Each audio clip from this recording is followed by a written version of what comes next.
देश की सिर्फ 1.6% जनता लगभग 30% टैक्स का बोझ अपने सिर पर उठा रही है। सरकार ने टैक्स लगा लगाकर उन्हें इतना निचोड़ दिया है कि ये लोग अब मिडिल क्लास कहलाने लायक बचे ही नहीं। कॉरपोरेशन को फायदा पहुंचाकर पिछले 5 सालों में देश का नुकसान हुआ है और इस नुकसान की भरपाई सरकार आम इंसान पर टैक्स लगाकर कर रही है। दिलचस्प बात यह है कि ट्रेडिशनली बीजेपी वोटर ज्यादातर मिडिल क्लास लोग ही रहा है, लेकिन इसके बाद भी सरकार ने सबसे ज्यादा खून मिडिल क्लास का ही चूसा है। अमेरिका में लोग इंडिया से 32 गुना ज्यादा कमाते हैं, लेकिन फिर भी पेट्रोल डीजल सस्ता है इंडिया के मुकाबले। इतना सारा टैक्स बनने के बाद आपको मिल क्या रहा है? ना हवा साफ है, ना पीने का पानी, ना सरकारी स्कूल अच्छे हैं, ना सरकारी हॉस्पिटल, ना नौकरी है, ना लॉ एंड ऑर्डर। बस अरबपति मौज बना रहे हैं और आम जनता की जेब खाली पड़ी है।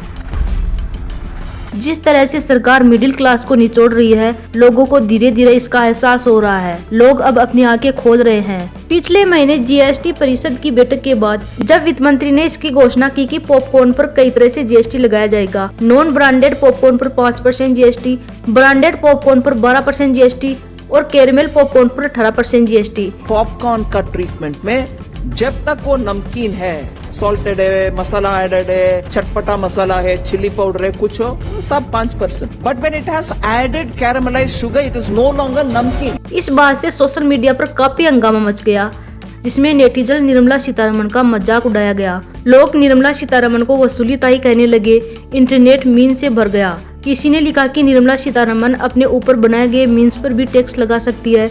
यह बात अच्छी है कि लोग जागरूक हो रहे हैं, लेकिन ज्यादातर लोग समझ नहीं पाते कि यह समस्या कितनी गहरी और गंभीर है। यह सिर्फ 10-12 हफ्तों की जीएसटी दरों का मामला नहीं है। हकीकत में हमारे देश का मिडिल क्लास धीरे धीरे खत्म हो रहा है और यह मुद्दा निर्मला सीतारमण से कहीं ज्यादा बड़ा है। आइए इस वीडियो में इसे बेहतर ढंग से समझते हैं।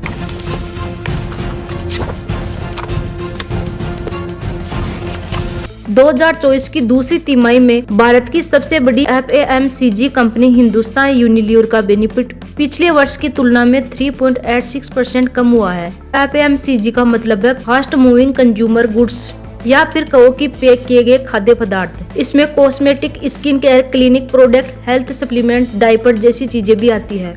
वे उत्पाद जो एक व्यक्ति दुकानों से अपने रोजमर्रा की जिंदगी के लिए खरीदता है, क्योंकि ये सारा सामान व्यक्ति की जरूरत के लिए होता है। अगर उनकी बिक्री कम हो रही है तो इसका मतलब है कि कहीं कोई बड़ी समस्या हो रही है, और इसका कारण बताया गया है कि भारत का सिकुड़ता मिडिल क्लास। हिंदुस्तान यूनिलीवर के सीईओ रोहित जावा के अनुसार अर्बन ग्रोथ गिर रही है, लेकिन बात सिर्फ एक कंपनी की नहीं है। यह लगभग हर FMCG कंपनी के साथ देखा गया है। नेस्ले इंडिया के चेयरमैन सुरेश नारायण का कहना है कि डिमांड में सबसे अधिक कमी महानगरों में हुई है। टाटा कंज्यूमर प्रोडक्ट्स ने ये बात कही। अर्बन डिमांड कम हुई है, जबकि ITC का कहना है कि इस तिमाही में इकोनॉमी एक्टिविटी कम हुई है। अर्बन एरियाज यानी कि शहरों में रहने वाले लोग, शहरों में रहने वाले मिडिल क्लास लोगों के पास खर्च करने के लिए पैसा नहीं है।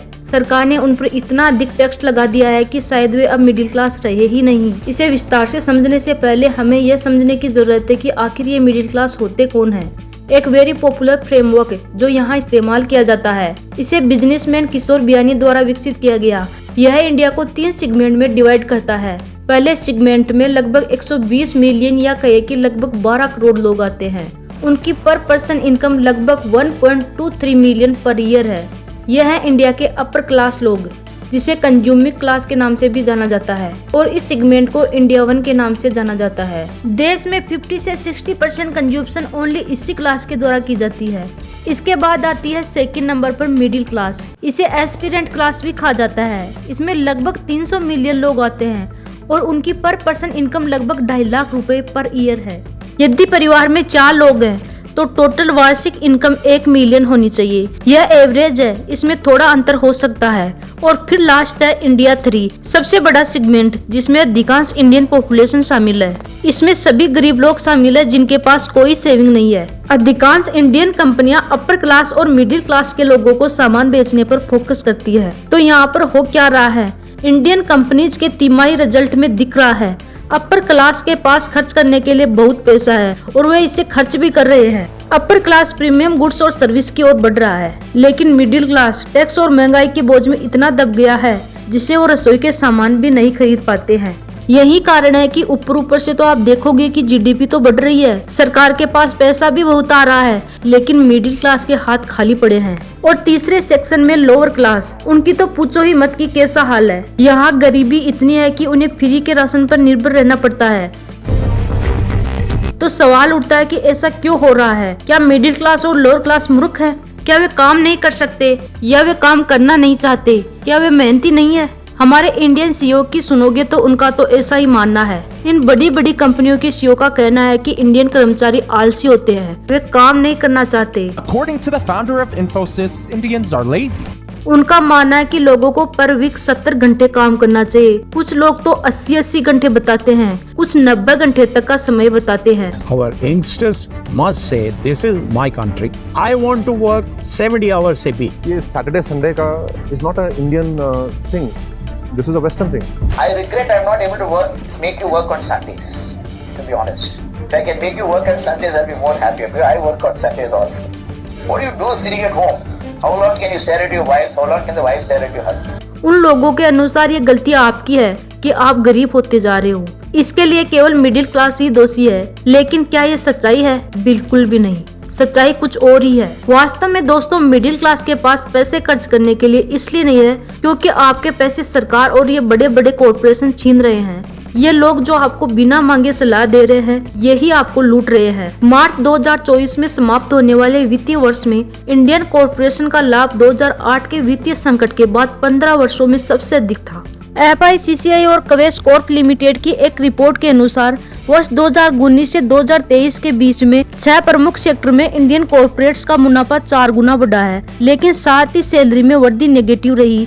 सैलरी वृद्धि नेगेटिव होने का अर्थ है कि सैलरी में जितनी वृद्धि हुई उससे अधिक महंगाई बढ़ी है। पिछले 5 वर्षों में एवरेज महंगाई पर ईयर 5.7% की दर से बढ़ी है, लेकिन सैलरी इस दर से नहीं बढ़ रही है और ये बात सरकार भी मानती है। इंडिया के मुख्य आर्थिक सलाहकार वी अनंत नागेश्वर ने भी अपने स्पीच में इन बड़ी कंपनियों को अक्सर निशाना बनाया है। Corporate profitability has gone up from 5.3 lakh crores in FY20 to 5.20.6 lakh crores in FY23. Compensation to employees usually is a function of two variables. One is the amount of hiring you do and the amount of wage growth you give. And that has not correspondingly grown at the same pace. एक और तो ये कंपनियां bumper मुनाफा कमा रही है, दूसरी ओर वे आपकी सैलरी में वृद्धि नहीं कर रही और इन सब के ऊपर मोदी सरकार द्वारा दिए गए टैक्स छूट का लाभ उठाकर कम टैक्स भी चुका रही है। 2019 में मोदी सरकार ने कॉर्पोरेट टैक्स कम किया और इन कंपनियों को अनेक बेनिफिट हुए। इससे सरकार को 2019-20 में 1.45 लाख करोड़ का नुकसान हुआ। लेकिन सरकार ने कहा कि ये चिंता की बात नहीं, क्योंकि अगर ये कंपनियां अच्छा प्रदर्शन करेगी, इकोनॉमी में वापस पैसा निवेश किया जाएगा, अधिक नौकरियां पैदा होगी, प्राइवेट सेक्टर मजबूत होगा और रोजगार बढ़ेगा। लेकिन हकीकत में ऐसा कुछ नहीं हुआ और अगर कोई पढ़ा लिखा राजनेता होता तो ऐसा निर्णय कभी नहीं लेता। पिछले 5 वर्षों में सरकार को लगभग 9 ट्रिलियन रुपए या कहूँ कि 9 लाख करोड़ रुपए तक राजस्व हानि हुई है। जरा इसके बारे में सोचकर देखिए, यदि कॉर्पोरेट टैक्स कम नहीं किया गया होता तो ये 9 लाख करोड़ रुपए हेल्थ केयर, एजुकेशन, इंफ्रास्ट्रक्चर पर खर्च किया जा सकता था और सार्वजनिक सेवाओं में सुधार किया जा सकता था। हमारे देश को भारी नुकसान उठाना पड़ा पिछले 5 वर्षों में और सरकार नुकसान की भरपाई आम आदमी पर टैक्स लगाकर करने की कोशिश कर रही है। इस चार्ट को ध्यान से देखिए, जितना पैसा सरकार डायरेक्ट टैक्स से कमा रही है, 2018-19 में इसका 58.3% हिस्सा कॉर्पोरेट टैक्स से प्राप्त होता था और 2023-24 में यह घटकर केवल 46.5% रह गया। आज कॉर्पोरेट जितना टैक्स देते हैं उससे ज्यादा तो लोग इनकम टैक्स में देते हैं। इस वर्ष 2024-25 में ऐसा अनुमान है कि लोग लगभग 11,56,000 करोड़ रुपए टैक्स का भुगतान करेंगे, जबकि कॉर्पोरेट को 10,42,000 करोड़ रुपए का भुगतान करना होगा। हमारे देश में 3% से भी कम लोग इनकम टैक्स देते हैं, लेकिन ये 3% लोग व्यक्तिगत रूप से सरकार को भारत की सभी कंपनियों की तुलना में अधिक टैक्स दे रहे हैं। ये 3% लोग सरकार को 1,000 करोड़ रुपए अधिक भुगतान कर रहे हैं कंपनियों की तुलना में। डॉक्टर मनमोहन सिंह की सरकार के दौरान कुल टैक्स का राजस्व में कॉर्पोरेट टैक्स का हिस्सा 35% था, लेकिन अब मोदी सरकार के अधीन ये केवल 26% रह गया है। इन कंपनियों को कई फायदे मिलते हैं, लेकिन वे अपने कर्मचारियों की सैलरी भी नहीं बढ़ाना चाहते। एक्सपर्ट का कहना है कि सैलरी उतनी तो बढ़ा लो जितनी महंगाई बढ़ रही है। सरकार चाहे तो ऐसा कानून ला सकती है कि प्रत्येक वर्ष कर्मचारी की सैलरी कम से कम महंगाई के बराबर तो बढ़नी ही चाहिए। यह मौजूदा कर्मचारियों के लिए था, लेकिन नए कर्मचारियों का क्या नई नौकरियां पैदा हो रही है? नहीं, वे भी नहीं हो रही। 2023-24 के इकोनॉमी सर्वे में भी कॉर्पोरेट को यह कहा गया है कि यह भारतीयों के स्वार्थ में होगा। कॉर्पोरेट क्षेत्र बहुत लाभ में तैर रहा है, रोजगार सृजन को अपनी जिम्मेदारी समझे, लेकिन इसके लिए अभी तक कुछ भी ठोस नहीं किया गया है। और वे ऐसा क्यों करेंगे अगर उन्हें पता है कि सरकार राजनीति चंदे से चलती है? इन राजनेताओं को पैसे देकर वे अपने पक्ष में कानून बनवा सकते हैं, तो वे कुछ और क्यों करना चाहेंगे? यही कारण है कि हमारे देश में नौकरियों की भारी कमी है। इन सब के बीच इस देश को चलाने के लिए जिस पैसे की जरूरत है, इसका भुगतान मिडिल क्लास द्वारा किया जा रहा है। मिडिल क्लास पर यह बोझ बढ़ता ही जा रहा है। भारत में 2022-23 में केवल 2.2 करोड़ भारतीयों ने इनकम टैक्स का भुगतान किया था। मैंने पहले जिस 3% जनसंख्या के बारे में बताया था वह एक अनुमान था, हालांकि वास्तविकता में यह संख्या 1.6% है। हमारे देश की केवल 1.6% आबादी इनकम टैक्स का भुगतान करती है, लेकिन सरकार को इनकम टैक्स से जो टैक्स राजस्व प्राप्त होता है वह 2023-24 में 30.2% था। हमारे देश की 1.6% जनता टैक्स का 30% भार वहन कर रही है। कई इकोनॉमिस्ट और एक्सपर्ट ने बार बार कहा है कि भारत जैसे मिडिल इनकम वाले देश को पर्सनल इनकम टैक्स से नहीं बचाया जा सकता, लेकिन क्या सरकार सुन रही है? यह तो केवल इनकम टैक्स के बारे में था।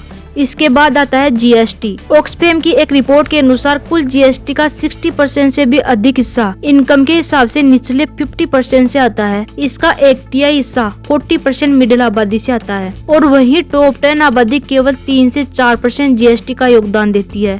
इसका मतलब क्या है? हमारे देश के सबसे अमीर लोग केवल 3 से 4% जीएसटी का योगदान देते हैं, और सबसे ज्यादा बोझ जीएसटी का एक बार फिर मिडिल क्लास और गरीबों को भुगतान करना पड़ता है। ऑक्सफैम की रिपोर्ट के अनुसार कोविड महामारी के बाद भारत की निचली 50% आबादी की संपत्ति लगातार कम हो रही है।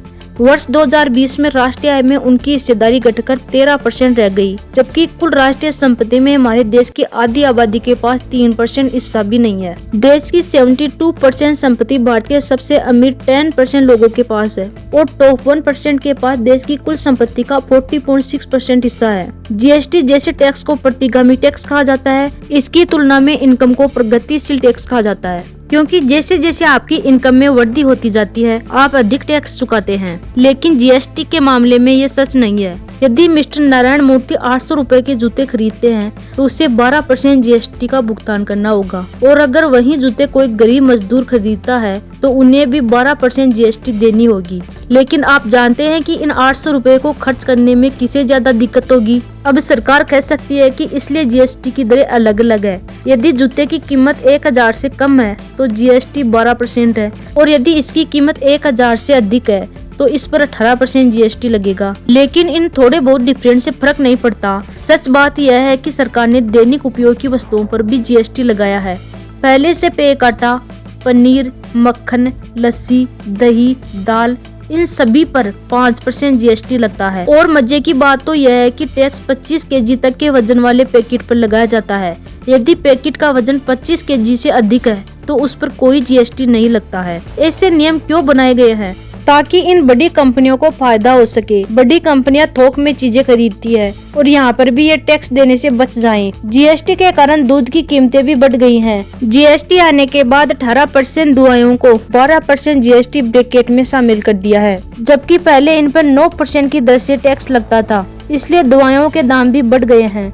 अब हेल्थ और लाइफ इंश्योरेंस प्रीमियम पर भी 18% जीएसटी लगाया जाता है। इससे पहले इन पर 15% टैक्स लगता था। इसका मतलब यह है कि बीमा खरीदना भी महंगा हो गया है। दिलचस्प बात यह है कि अमेरिका, ब्रिटेन और दक्षिणी अफ्रीका जैसे देशों ने भी उस पर भारत की तुलना में कम टैक्स लगाया है। एक और इंश्योरेंस की लागत बढ़ रही है और दूसरी ओर आम आदमी को प्राइवेट हॉस्पिटल में इलाज करवाना मुश्किल होता जा रहा है। ऐसी स्थिति में अगर कोई सरकार फ्री हेल्थ केयर देने की बात करती है क्लिनिकों के माध्यम से, उन्हें भी लोग तोड़ने की कोशिश करते हैं। व्यक्तियों की तुलना में कॉर्पोरेट को एक और लाभ मिलता है। कॉर्पोरेट को जीएसटी इनपुट मिलता है, लेकिन व्यक्तिगत करदाताओं को कोई जीएसटी इनपुट नहीं मिलता। इसी तरह लोगों को अपनी इनकम पर टैक्स देना पड़ता है, लेकिन इन कंपनियों को अपनी इनकम से व्यय घटाने के बाद अपने लाभ पर टैक्स देना पड़ता है। इन कॉर्पोरेट्स की मदद से सरकार सरकारी स्कूलों और अस्पतालों में सुधार नहीं करती, ताकि मिडिल क्लास अपने बच्चों को प्राइवेट स्कूलों और प्राइवेट अस्पतालों में भेजने के लिए मजबूर हो जाए। पूरे भारत में सरकारी स्कूलों की हालत खराब है, जिसमें सिर्फ कुछ को छोड़कर। आप अंदाजा लगा सकते हैं कि ये बड़े कॉरपोरेशन सरकारों को किस तरह प्रभावित करते हैं। 1982 में भारत की टॉप 10 कंपनियों में से 6 कंपनी एक भी रुपया टैक्स के रूप में नहीं दिया। इन्हें जीरो टैक्स कंपनियां कहा जाता है। रिलायंस अपनी लिस्टिंग के बाद 30 वर्षों तक जीरो टैक्स कंपनी रही थी। यह केवल 1996-97 में हुआ था कि रिलायंस ने पहली बार टैक्स का भुगतान किया हो। इसके अलावा कॉर्पोरेट सीईओ अपनी कंपनियां स्थापित करने के लिए टैक्स एवंस देशों में जाते हैं जहां कोई टैक्स नहीं लगता है। मॉरिशस से पनामा तक वे टैक्स से बचने के लिए अपना पैसा वहां छिपाते हैं। आपको तो याद ही होगा पनामा पेपर्स या अडानी का मामला। कारोबारी गौतम अंडानी के भाई विनोद अंडानी के नाम पर इन टैक्स हेवंस में पैसा छिपाने के लिए जब ये आरोप लगे थे। दूसरी ओर मिडिल क्लास के हालात इतने खराब है कि उनके सपने भी टूट रहे हैं। किसी भी आम आदमी की आकांक्षा होती है कि एक अपनी कार हो और एक अपना घर हो। ये दोनों ही चीजें पूरी तरह से अनअफोर्डेबल हो गई है। भारत में एक कार की सेल पर जितना एक कार बनाने वाली कंपनी कमाती है, उससे ज्यादा तो टैक्स लेकर सरकार कमा लेती है।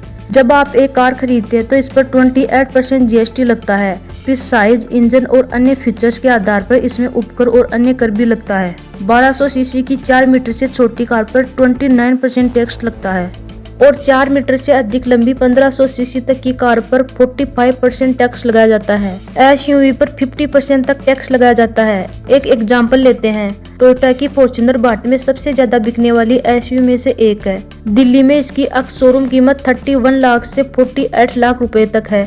मान लीजिए कि आपने एक टोयोटा फॉर्च्यूनर एवरेज 39.28 लाख रुपए में खरीदी। इस कार की वास्तविक कीमत 26.27 लाख रुपए है। शेष 13 लाख रुपए 28% GST और 22% GST क्षतिपूर्ति उपकर के रूप में सरकार के पास जाता है। इसके बाद सरकार रजिस्ट्रेशन और ग्रीन सेस के जरिए और पैसे वसूलती है। इस प्रकार एक कार की बिक्री से सरकार को 18 लाख रुपए की कमाई होती है। दूसरी ओर कार निर्माता कंपनी को केवल 40,000 रुपए की कमाई होती है। इसके अलावा अगर आप फॉर्च्यूनर खरीदने के लिए 40 लाख रुपए जमा करेंगे तो आपको कम से कम 50 लाख रुपए कमाने की आवश्यकता होगी, क्योंकि 40 लाख रुपए कमाने पर आपको इनकम टैक्स के रूप में लगभग 10 लाख का भुगतान करना होगा।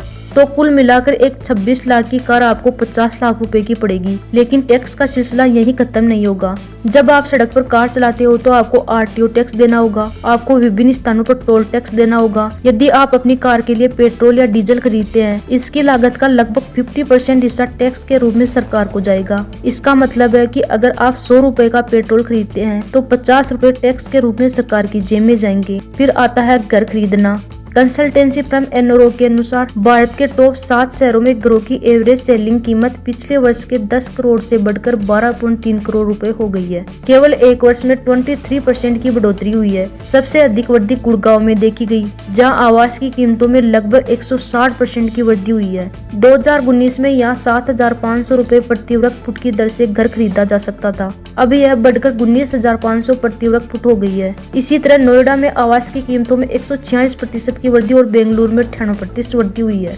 इसके बाद भी यदि आप घर खरीदने में सक्षम हैं, तो आपको सरकार को स्टाम्प ड्यूटी और रजिस्ट्रेशन चार्ज देने पड़ेंगे। विभिन्न राज्यों में स्टाम्प चार्ज प्रॉपर्टी के मूल्य का 5 से 10% के बीच होता है। रजिस्ट्रेशन चार्ज सामान्य 1% के आसपास होता है और बिल्डर को वन टाइम मेंटेनेंस डिपॉजिट राशि देनी पड़ेगी।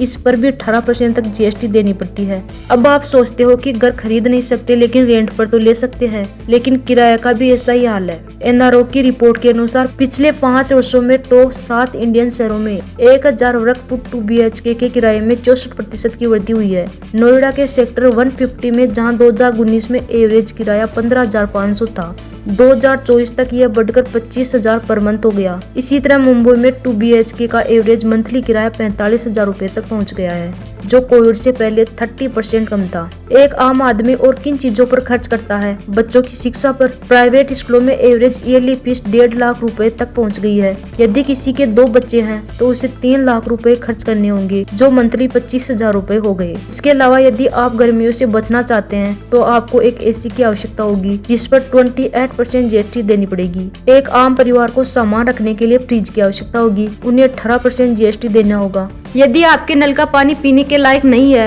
तो आपको एक वाटर प्यूरिफायर खरीदने की आवश्यकता होगी और उस पर भी 18% GST देनी होगी। यदि आप बाहर की जहरीली हवा से बचना चाहते हैं तो आपको एक एयर प्यूरिफायर खरीदना होगा और उस पर भी 18% GST देनी होगी। अब इन उपकरणों को काम में लेने के लिए आपको बिजली की आवश्यकता होगी और बिजली का बिल कौन भरेगा?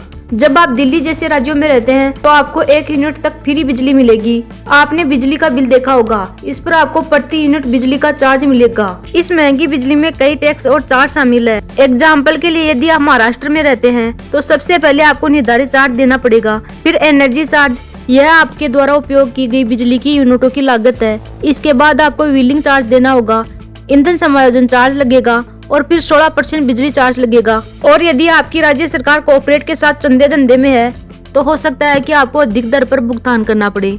इतना सब होने के बाद भी अगर आपके पास कुछ पैसे बचे हैं और आप निजी आनंद के लिए सिनेमा हॉल में फिल्म देखने जाना चाहते हैं तो आपको मूवी टिकट पर 18% GST देनी होगी।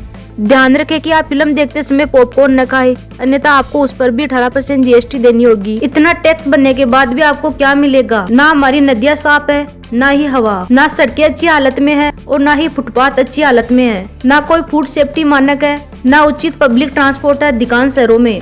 So we in India today pay taxes like England to get services like Somali. America की पर पर्सन इनकम $86,600 है, यानी कि लगभग 76 लाख रुपए, जबकि भारत में पर पर्सन इनकम $27,000 है, जो कि मात्र 2.3 लाख रुपए। अमेरिका में लोग इंडिया से 32 गुना अधिक कमाते हैं, लेकिन दोनों देशों की इनकम टैक्स में ज्यादा अंतर नहीं है।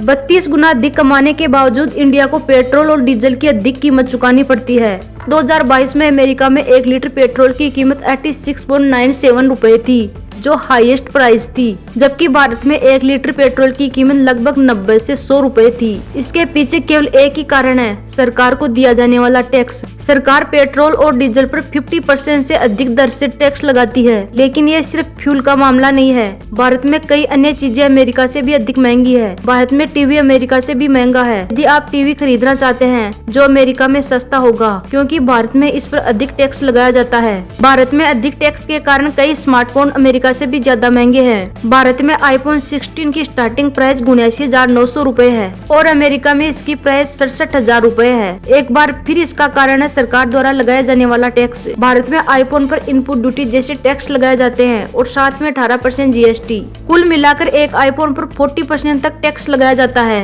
एक बार फिर अपर क्लास आसानी से विदेश यात्राओं पर जाकर सस्ते दामों पर ये चीजें खरीद सकता है और टैक्स बचा सकता है, जबकि मिडिल क्लास को एक बार फिर ये बोझ उठाना पड़ रहा है। जो लोग ध्यान दे रहे हैं उनके लिए सब कुछ बात बिल्कुल स्पष्ट है कि यहाँ हो क्या रहा है। अर्बन मिडिल क्लास को प्रधानमंत्री नरेंद्र मोदी और भाजपा के सबसे बड़े समर्थक में से एक माना जाता है। इसी वजह से भाजपा ने शहरी क्षेत्रों में अच्छा प्रदर्शन किया है, लेकिन इसके बाद सरकार ने मिडिल क्लास को सबसे अधिक निचोड़ा है। बहुत से लोग धीरे धीरे इस बात को समझ रहे हैं। सरकार तो खाली वोट मांगता है, वोट अपना कमाने के चक्कर में बड़ा बड़ा आदमी के देखता है, गरीब के ला के देता है। कभी पेट्रोल बढ़ रहा है, कभी प्याज बढ़ रहा है, और मोदी जी वर्ल्ड भ्रमण पे जा रहे हैं, पैसा ला रहे हैं नहीं ला रहे किसी को पता नहीं है। युवाओं के लिए उन्होंने रोजगार का व्यवस्था नहीं करी। एक और तो मोदी के शासन पर उन पर अत्यधिक टैक्स लगाया जा रहा है और दूसरी ओर अमीर अरबपति और कॉरपोरेट को और अधिक अमीर बनाया जा रहा है। 2024 के लोकसभा चुनाव में मिडिल क्लास का गुस्सा स्पष्ट रूप से महसूस किया गया। CSDS लोक नीति द्वारा मतदान पश्चात सर्वे के अनुसार 2024 के चुनाव में मिडिल क्लास का भाजपा को मिलने वाला वोट शेयर 3% गिर गया।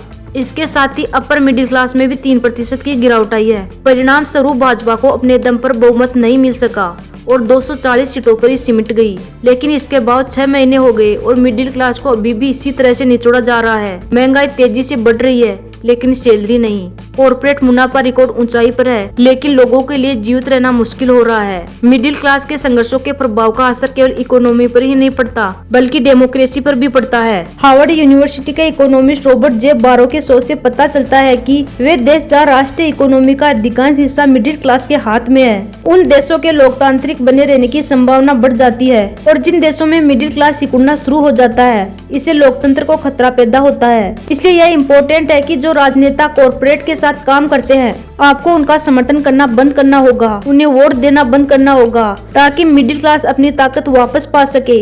याद रखो, यह आपका पैसा है जो तुमसे छीन लिया गया है और कॉर्पोरेट्स को दे दिया गया। आपका ध्यान भटकाने के लिए ये राजनेता धर्म और जाति का इस्तेमाल करेंगे, लेकिन आपको ये याद रखना होगा कि यह मुद्दा जो वास्तव में इकोनॉमी सिचुएशन का है, गरीब और मिडिल क्लास के बीच एकता, कड़ी मेहनत और ईमानदारी से काम करने वाले लोगों की एकता, इस कॉर्पोरेट सरकारी माफिया के खिलाफ। मुझे आशा है कि ये वीडियो इन्फॉर्मेटिव लगा होगा। वीडियो एंड तक देखने के लिए आपका बहुत बहुत धन्यवाद।